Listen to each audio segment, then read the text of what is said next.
Hey guys, मेरा नाम है शंकर लखमानी और आप देख रहे हैं मेरा YouTube channel CA Shankar Lakhmani. इस चैनल को क्रिएट करने का पर्पज़ ये है कि यहाँ पे मैं आपको स्टडी टिप्स दूंगा, सारे सब्जेक्ट्स के रिलेटेड मस्ट डू चैप्टर्स की लिस्ट दूंगा, अपन सर्टिफाइड कॉपीज़ को देखेंगे, पेपर प्रेजेंटेशन टिप्स दूंगा, जिससे आपके सीए फाइनल के प्रिपरेशन जो आपकी जर्नी है ना वो बहुत स्मूथ हो जाएगी।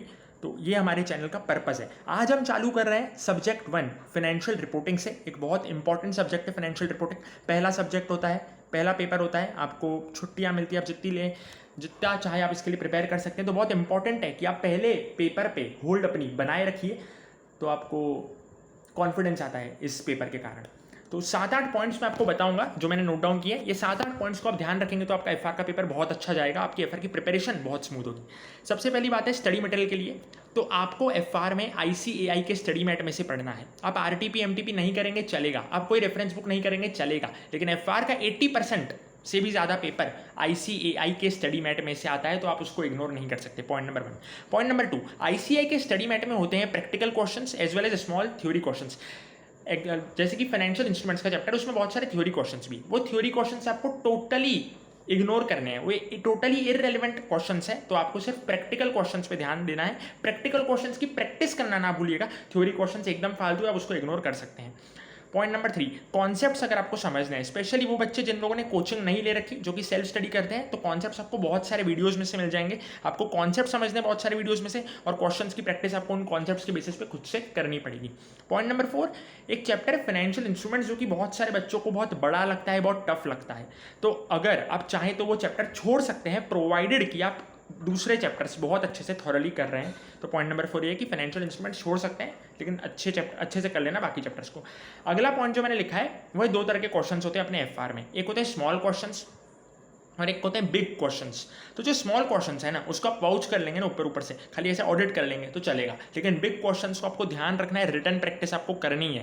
नहीं तो अभी अगर आपने अपना हाथ नहीं चलाया तो एग्जाम में एग्जामिनर का हाथ चल जाएगा आपको 0 मार्क्स देने में। अभी आपको हाथ चला के उसकी प्रैक्टिस करनी है। यह है पॉइंट नंबर 5 जिसका आपको ध्यान रखना है। पॉइंट नंबर 6, पेपर में प्रेजेंटेशन कैसे करनी है आंसर की। तो पेपर में प्रेजेंटेशन डिक्टो आईसीएआई के मॉड्यूल में जैसी है वैसी ही करनी है फॉर मेन सोल्यूशन। जो वर्किंग नोट्स है ना उसको आप अपने मेथड में कर सकते हैं, लेकिन मेन सॉल्यूशन का ध्यान रखिए, जितना हो सके आपको आईसीआई से उसको मैच करना है, तभी आपको पूरे नंबर मिलेंगे, क्योंकि एफआर एक ऐसा प्रैक्टिकल सब्जेक्ट है जिसमें आपको पूरे नंबर भी मिलते हैं।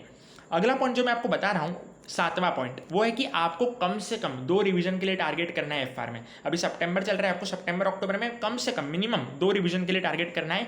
टाइम बचता है तो तीसरे रिवीजन भी कर सकते हैं, स्पेशली जो सिंगल ग्रुप वाले, टाइम बचता है तो थर्ड रिवीजन भी कर सकते हैं। पहले रिवीजन में आपको सारे के सारे क्वेश्चंस रिटर्न प्रैक्टिस करना है।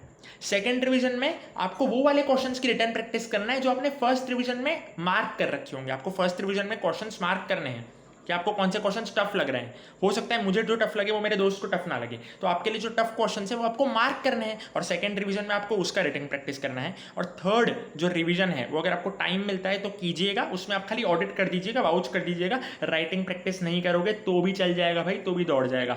और आखिरी पॉइंट, 8वां पॉइंट, कंसेप्चुअली अगर आपको चीज़ें नहीं समझ में आ रही है ना, क्योंकि ऐसा बहुत बार होता है कि मुझे कंसेप्ट नहीं समझ में आ रहा है लोगों वो कॉन्सेप्ट का, तो आप एक काम कीजिए, रट्टा मार के आगे बढ़िए, और कोई सोल्यूशन नहीं है। आखिरी का टाइम बचा सितंबर अक्टूबर में, रट्टा मार के आगे बढ़िए, हो जाएगा, ठीक है। तो ये थे एफआर के कुछ इंपॉर्टेंट टिप्स जो कि आपको हेल्प करेंगे। इस वीडियो को लाइक ज़रूर कीजिएगा, अपने दोस्तों के साथ शेयर कीजिएगा, सब्सक्राइब कीजिएगा मेरे चैनल को, और कमेंट सेक्शन में आप बताइएगा कि आपको और कौन सी वीडियोस चाहिए। हालांकि हम इधर सारे के सारे सब्जेक्ट्स की वीडियो लेकर आएंगे, जो स्टडी टिप्स हैं, जो आपको लगता है इंपॉर्टेंट चीज़ें, वो लेकर आएंगे। और एक बात मैं आपसे कहना चाहूँगा कि जब मैं पढ़ने बैठता था ना मेरे सीए फाइनल के लिए, तो मेरे दिमाग में एक ही चीज़ घूमती थी, that if I think I can win, I will definitely win. अगर मुझे लगता है कि मैं जीतूंगा तो मैं पक्का जीतूंगा। तो आप कमेंट सेक्शन में अपने आप से ये प्रॉमिस करके जाइएगा कि येस आई विल विन, या आप कमेंट सेक्शन में लिख के खुद को प्रॉमिस कीजिएगा कि येस आई विल विन। मिलते हैं अगले वीडियो में, तब तक के लिए कीप लर्निंग।